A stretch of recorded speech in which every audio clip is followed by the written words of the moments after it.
Salut les gens.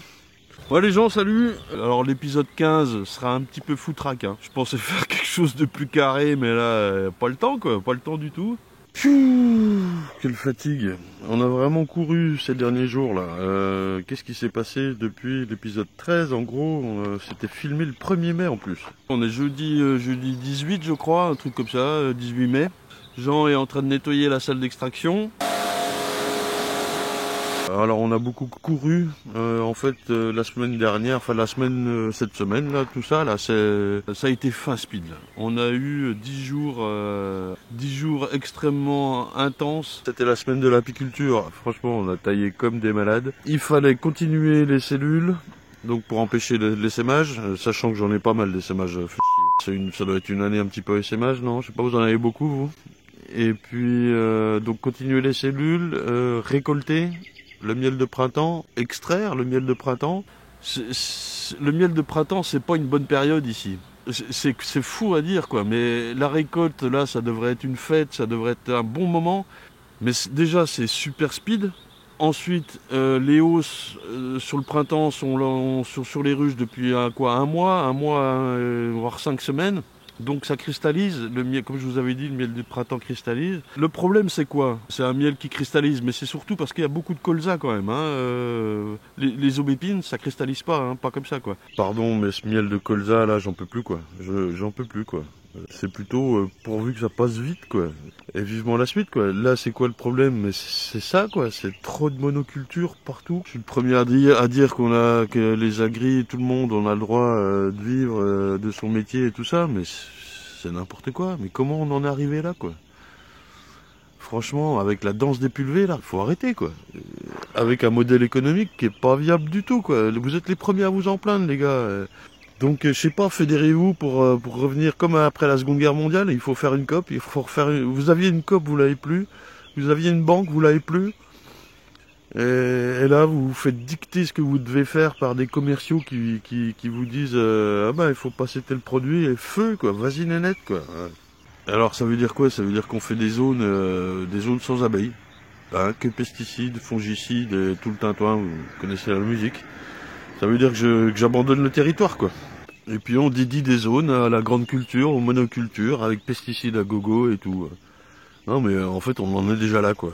Non, moi je vais vous dire la solution, ce que c'est pas faire de grandes cultures comme on fait là quoi. Il faut revenir à des cultures plus petites avec beaucoup plus de diversité.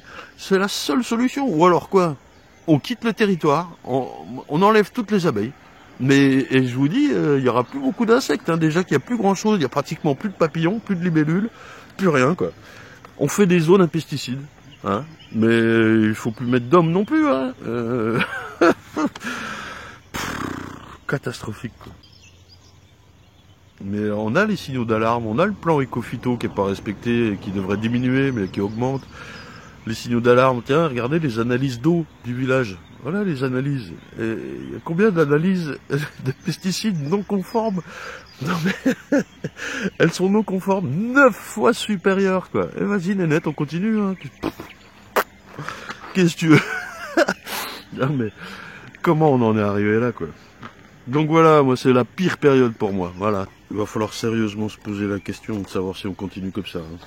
Parce que ça n'a aucun avenir. Y compris pour vos enfants, quoi. Nos enfants, ça n'a aucun avenir, quoi. Les abeilles sentinelles de l'environnement, ouais. Les apiculteurs sentinelles de l'environnement. Moi, je suis au contact tous les jours. Je me suis fait chasser des ruchers encore par les rampes, quoi. Voilà, parce qu'il faut le dire, je le montre, voilà. Vraiment, coup de gueule, quoi. J'en ai marre, quoi, mais marre. Alors et puis c'est pas de couper les rampes sur 20 mètres devant les ruches qui fait que ça fait quelque chose. Il y a du vent, il y a de la bise, je me prends le produit en pleine gueule. Les abeilles deviennent folles. Moi pendant 20 minutes j'ai l'impression d'avoir un truc sur la gueule quoi. C'est honteux, mais comment on en est arrivé là quoi? Comment on en est arrivé là? C'est pas possible quoi.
quelle est la solution, quoi? Je vois que Nicolas Hulot vient d'être nommé ministre de quoi? La transition.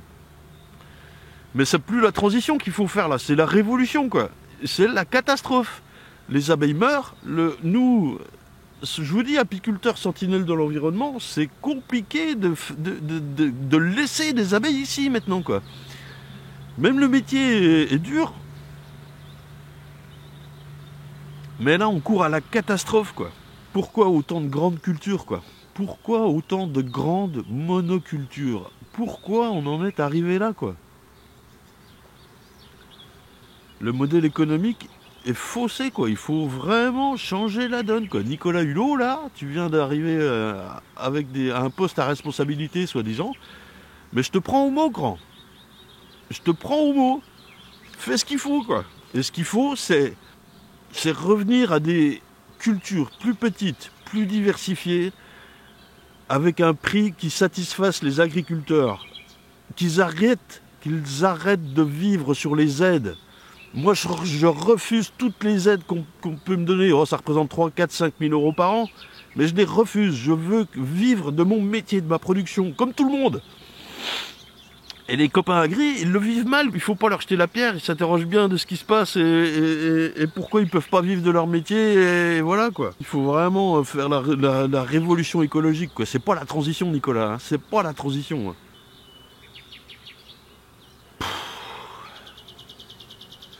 Donc ouais, moi je tire le plus gros signal d'alarme qui puisse exister. Il faut vraiment changer tout, quoi. Il faut vraiment revenir à un modèle économique qui tienne la route et qui brûle pas la terre sur laquelle on vit, quoi. Je comprends pas, moi, ça pour nos enfants, tout ça, je comprends pas, quoi. Voilà, quoi. C'est que la cupidité qui nous fait faire ça? Ou la stupidité? La custupidité? Ah, ça doit être ça, quoi. La custupidité. C'est pour ça que franchement j'avais pas trop le moral. Alors certes il y avait un peu la pluie, mais la pluie elle est plus que nécessaire déjà pour rincer toute cette merde. Et puis la végétation avait soif, il faut de l'eau évidemment. Dans le froid c'était pas terrible ça. Et justement avec le miel de printemps qui cristallise très très vite. Mais là tout ça là c'est du cristallisé, hein. Là ben, je pourrais presque le sortir, mais putain mais comment faire, quoi. Donc là je suis obligé de casser le cadre. Qu'est-ce que, voilà, quoi. Qu'est-ce que tu veux sortir cette mélasse là?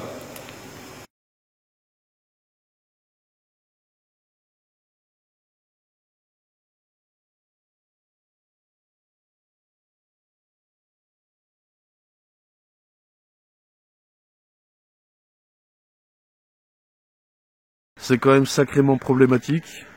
Donc déjà que c'est pas, ça devrait être une fête, ça l'est pas. Le miel cristallise, il n'y a pas beaucoup de miel. C'est la première fois que je fais aussi peu de miel de printemps.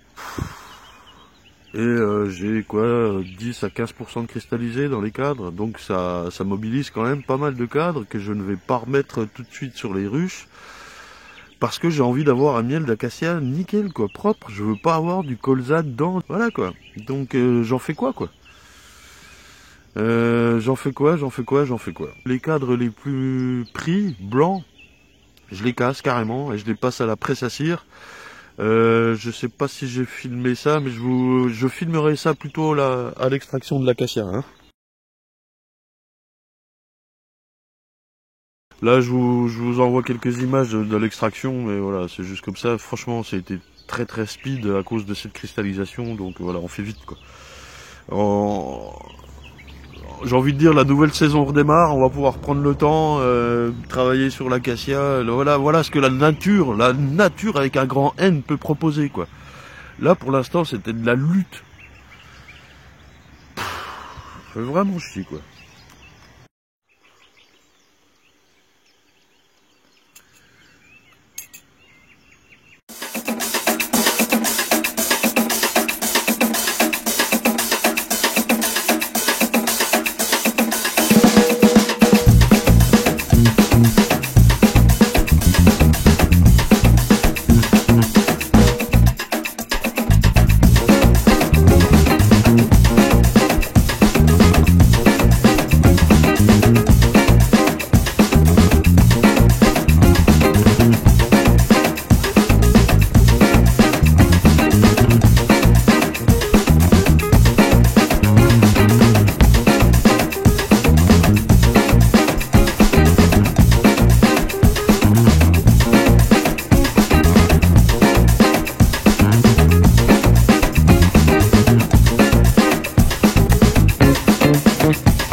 Bref, allez, on voit le jour.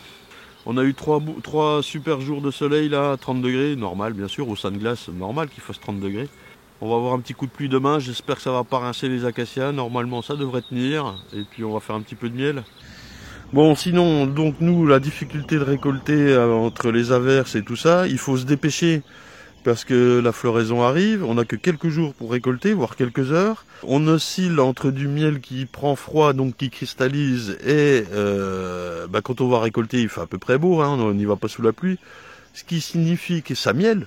Donc on va récolter parfois du miel mouillé, les abeilles sont en train de rentrer du nectar.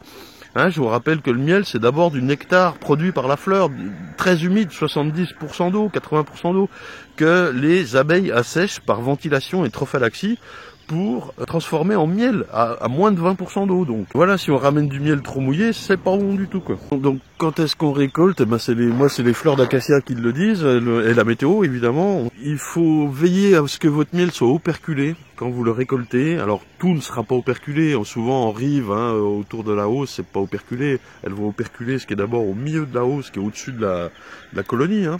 La colonie, il faut toujours imaginer que c'est une sphère dans votre ruche. Hein. Pour vérifier le taux d'humidité, on peut utiliser un réfractomètre. Voilà, je vous montre ça, tac tac. Là, c'est la prise qu'on a fait avec la première hausse qu'on a extrait. Et puis après, on refait des prises, des contrôles tout au long du processus d'extraction. Et là, en l'occurrence, on était à combien? 16%, 17%. Donc la loi dit 20%, je crois. Mais moi, j'ai 18%. Voilà, le miel, 18% d'eau. Au-delà, il va fermenter beaucoup plus vite. Hein. S'il est trop liquide, il va fermenter beaucoup plus vite s'il est plus mouillé que ça. Et c'est un produit de mauvaise qualité, quoi. Donc il faut contrôler ça. Là, sous le réfractomètre, ce que je vous montre, c'est en haut à droite, le water, là, l'eau, le pourcentage d'eau qui est indiqué en pourcentage, donc, et on est aux alentours de 16-17, là, vous voyez, en haut à droite. Donc c'est extrêmement compliqué, surtout quand on a un peu de volume, d'aller chercher toutes les hausses rapidement, de continuer de faire les cellules et tout ça, et d'enchaîner sur l'extraction, pour pas tenir non plus une chambre chaude à 30 degrés pendant 15 jours, ça bouffe trop d'électricité, et puis non, il faut y aller, quoi. Là, c'est compliqué, quoi. C'est vraiment la semaine compliquée de l'année, quoi. Voilà, je suis un petit peu plus soulagé. Elle vient de terminer. J'ai un peu craqué la semaine dernière. Il fallait gérer tout ça. Chaud, quoi. Voilà. Alors sur les hausses de printemps, j'en ai pas mis excessivement. J'ai appliqué la technique de la félition. Alors qu'est-ce que c'est que ça? J'ai félitionné les hausses. Alors je vous montre ça tout de suite. Oui, alors la félition, les gens, imaginez, vous avez vos 4 ruches avec 4 hausses, et normalement on arrive, quand une partie de la première hausse est bien pleine, on va mettre la deuxième, hein, on est bien d'accord. Alors, il y avait des questions pour savoir comment on double. Pour du miel qui craint le froid, comme le miel de printemps, il faut doubler par le haut. Effectivement, à l'acacia, là maintenant, ce qu'on va faire, une fois que ça c'est un peu bien plein, on peut doubler par le bas, mettre la hausse pleine au-dessus et la hausse vide en dessous. Ça, d'accord, c'est pas le souci. Ça s'appelle doubler par le bas. Dans le cadre d'une félition, pas une fellation. Alors la félition, c'est simplement de dire, je vais pas mettre une hausse complète. Ça va amener trop de froid et puis on sait qu'il va y avoir 4 jours de pluie ou quoi. Donc, j'enlève 2 cadres avec les abeilles, hein, je secoue comme ça, et je mets 2 cadres vides. Tac, tac, ok? Et mes 2 cadres pleins, je les mets dans ma hausse là. Je fais pareil ici. 2 cadres, j'enlève, et je mets 2 pleins, ok? 2 vides, pardon. J'enlève 2 pleins avec les abeilles, j'enlève 2 pleins sans les abeilles, et je mets 2 vides, ok? Pareil ici, j'enlève 2 pleins sans les abeilles, et je mets 2 vides, et au final, il me reste 2, 4, 6 cadres pleins et 2 vides, qu'en général je mets au milieu, et je mets cette hausse sur ma 4e ruche. Voilà, je n'en double qu'une seule au lieu de doubler 4 ruches. Ce qui fait que j'amène moins de froid. Et puis, la hausse que je mets là, je la mets sur la ruche la plus populeuse, la plus forte. Hein. On est bien d'accord? Ça s'appelle félitionner. C'est un terme qui sort de je sais pas d'où. Moi, je l'ai appris dans mon ancien boulot, là où j'avais commencé, avec 3000 ruches. Je n'ai pas trouvé d'où ça sortait ce terme-là, mais enfin voilà, c'est comme ça. Vous avez compris? Bon, voilà la finition. Là, on taille aux abeilles, on va recharger le 4x4 avec des hausses et tout le bordel, voir faire les cellules. C'est vraiment la course, là. Donc, je suis désolé, l'épisode est un petit peu foutraque. Sinon, oui, je voulais dire un mot sur le fait que certains de mes amis ont remarqué que parfois je tuais une abeille. Effectivement, quand je manipule les cadres ou quand on bouge une hausse ou quoi, il se peut qu'on écrase une ou deux abeilles. Ça peut arriver. Même si je fais attention ou je fais gaffe de pas le faire, ça peut arriver. D'ailleurs, une abeille, quand elle protège sa colonie, ou les abeilles, quand elles protègent leur colonie, elles ont en quelque sorte une notion de sacrifice, quoi. C'est-à-dire qu'elles vont pas aller piquer tout de suite, parce qu'elles savent qu'elles meurent. En tout cas, il y a l'instinct de vivre qui dit je vais pas piquer tout de suite. D'abord, elles tapent avec la tête. Elles tapent littéralement. Elles arrivent en plein vol. Elles tapent avec leur tête et ça impressionne, si vous voulez. Et le stade d'après, ça va être de piquer. Alors effectivement, parfois, il y en a une qui va arriver, elle va piquer tout de suite. Celle-là, bon, c'est comme chez les hommes. Il y a des cons et il y a des bons, quoi. Il y a de tout, quoi. Mais voilà, chez les abeilles, c'est un petit peu particulier. Elles vont pas forcément piquer tout de suite pour dire, voilà, il faut défendre le truc. Chez nous, chez les hommes, c'est l'inverse. Non, mais c'est la vérité. Quand je vois les conneries qui sont faites, c'est nous qui nous sacrifions tous pour quelques-uns, pour un ou deux, quoi.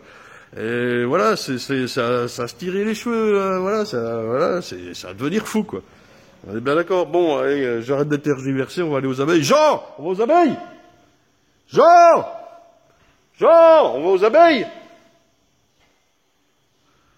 Il veut pas y aller. Jean! On va aux abeilles!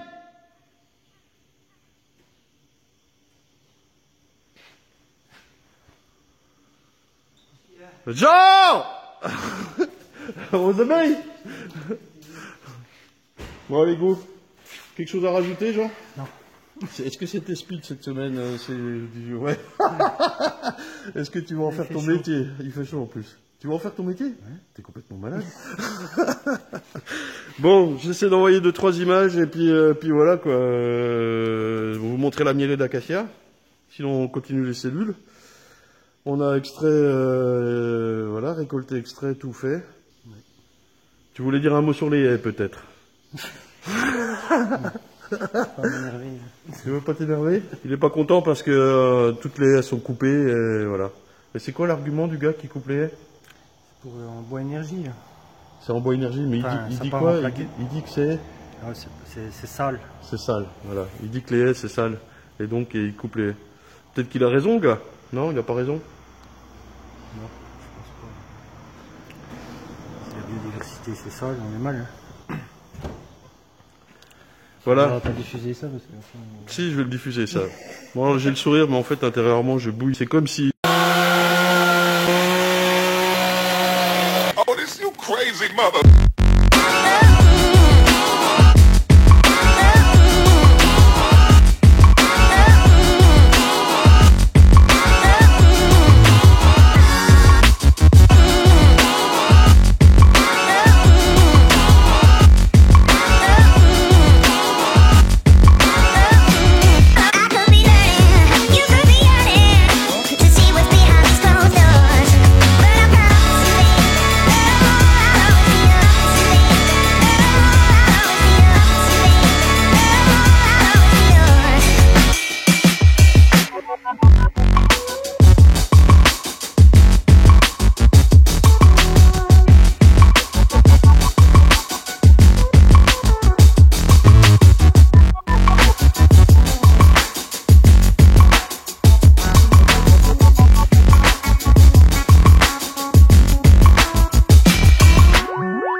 trop brusque.